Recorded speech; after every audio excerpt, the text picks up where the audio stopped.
In this video, I'm going to show you a step-by-step guide on how to make a Chung Cake, or in Vietnamese they call it Bánh Chưng.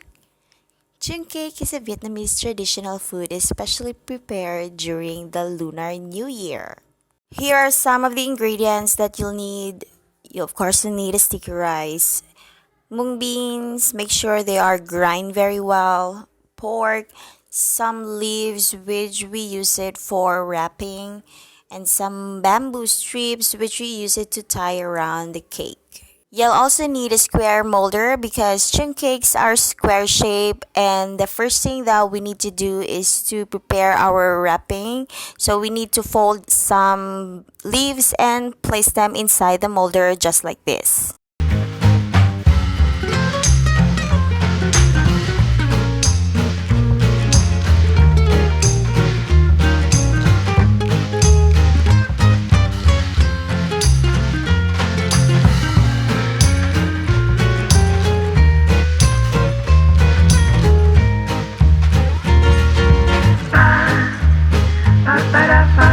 Now that our leaves wrapping are all set and ready, our next step is to fill this with our ingredients. For 1 cup of sticky rice, spread it evenly and pour another layer of mung beans and then pork, and then cover it with another layer of mung beans, and our last layer is another cup of sticky rice.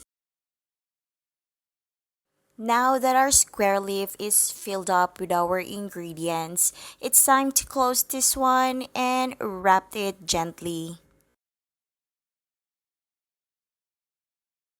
And the last part, don't forget to tie it firmly using the bamboo strips to make it look more presentable.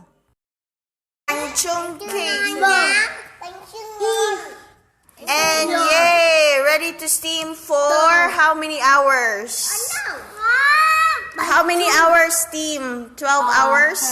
12 hours steaming time. There you go. Our chung cake is now ready to steam for about 12 hours, depending on how you prepare your ingredients, but the maximum number of hours for steaming time is about 12 hours.